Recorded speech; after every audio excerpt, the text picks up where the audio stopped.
Hello, I'm Michelle Cowan, and I am a middle grades facilitator for language arts and social studies. Today, we are going to be looking at words, and our presentation is What's in a Word? How to figure out meanings of unknown words. So let's dive right in and figure out exactly what it is we're going to do today. Today, we're going to understand word structures, and then we're going to use context clues and our knowledge of word structures to determine the meanings of unknown words. So let's get started. The first thing you need to know and understand is the structure of words. We have roots, we have a base word, we have prefixes, and we have suffixes. And we're going to explore each of these in depth. So let's first look at a root. And what exactly is a root? Well, a root is the basic part of a word.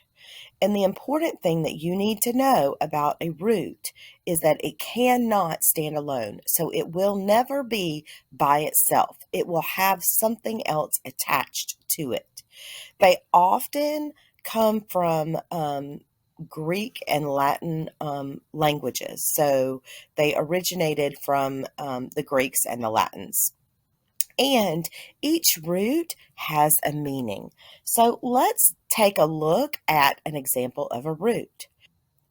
So my first example is hydro, which means water. Now, you might also see this written as hydro or hydra. So let's see what this looks like in a word. So my word that I'm looking at is hydrant.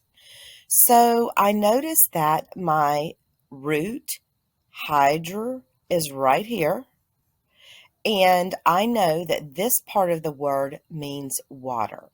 So I don't know what a hydrant is, but being a good reader, I'm going to use my context clues. So the first clue that I have is a picture.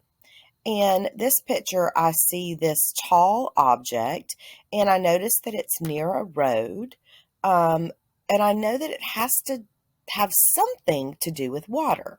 So I don't really know exactly what this tall object does, so I'm going to read my sentence. And looking at my sentence, it says, the firemen hooked their hoses to the hydrant so they could put out the fire.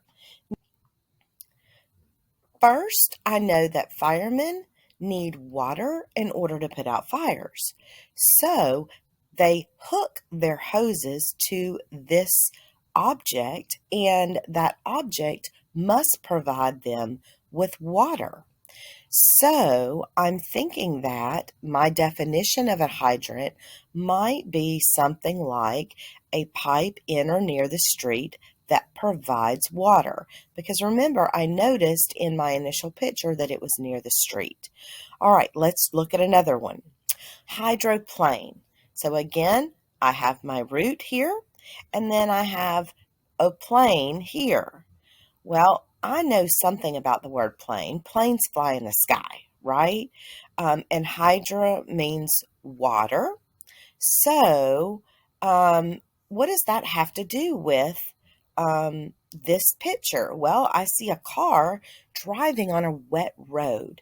So, what might hydroplane have to do with a car driving on a wet road? Because a car is clearly not a plane. Well, let's read our sentence and find out.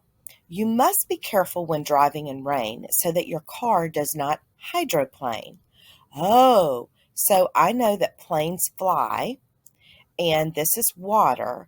So I wonder if this has something to do with the vehicle, the car, flying in some way.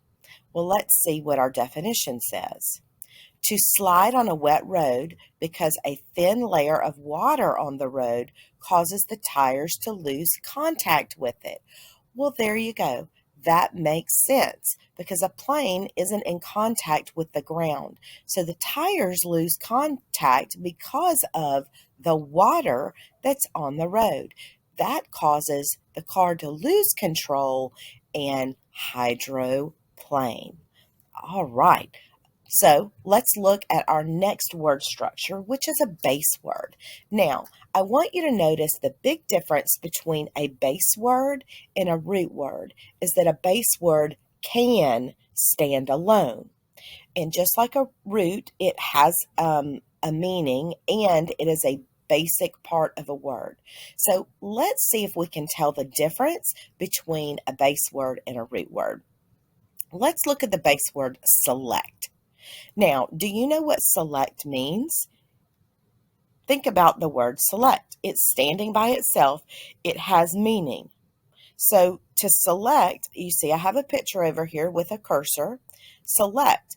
I went to the car dealership to select a new car for my daughter. So I'm thinking that select must be to pick out or to choose, just like we would here with by clicking this mouse. So let's see what our definition of select is. To carefully choose as being the best or most suitable. So I was going to select the most suitable car for my daughter. All right. So the next structure we're going to look at is a prefix.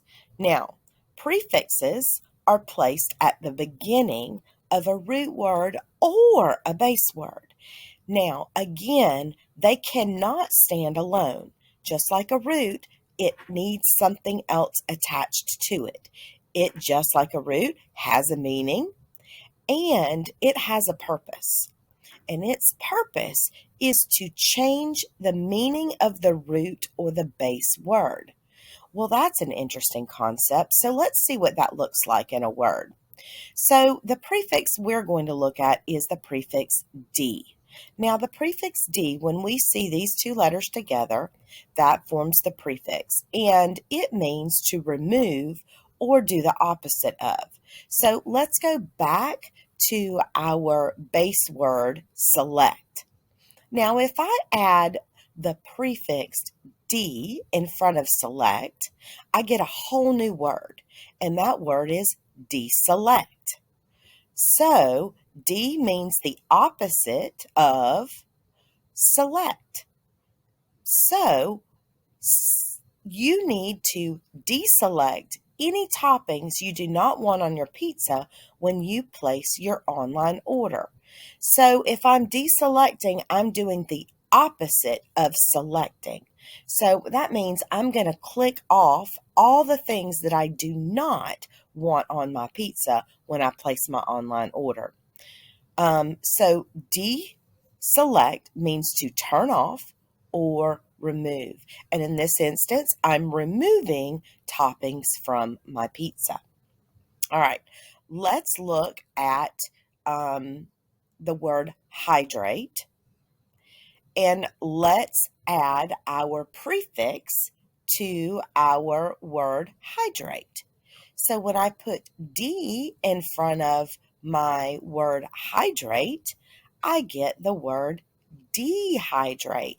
Now notice in this word, I have a prefix and a root both in this word. Just like in my last word, I had a prefix and a base word. So, what does the word dehydrate mean? Well, I need to first look at the word hydrate. Again, that's using hydra, which means water, and D, which means not. So, at a very basic level, I know it's not having water. So, let's look. Here's my beef jerky. She needed to dehydrate the piece of beef in order to make beef jerky. So by reading that sentence, I know that dehydrate must mean to take all of the water out of the beef. I know that beef can be moist. So I want to lose a large amount of water when I dehydrate something. All right, let's look at our next type of structure. And our final one is a suffix. Now, suffixes are placed at the end of a root word or a base word. They cannot stand alone. They do have a meaning And again, just like a prefix, their purpose is to change the meaning of the root or the base word. So let's look at a suffix in action. The suffix that I've selected for us to look at is the suffix shun, T-I-O-N. And when I look at this suffix, I need to immediately think that it is a state, a condition, an action, a process, or a result. It can mean any of those things depending on what the root word or the base word is that it's attached to. So let's see what that looks like. I'm going to go back to my base word of select. When I take the word select, which means to choose, and I add the suffix shun, I get the word selection. Now, I know to choose, and this is a condition, or when we go back and we look, it's a process, a state, an action, or a result. So let's think. A selection. Amy made her selection from the list of toppings available for her pizza.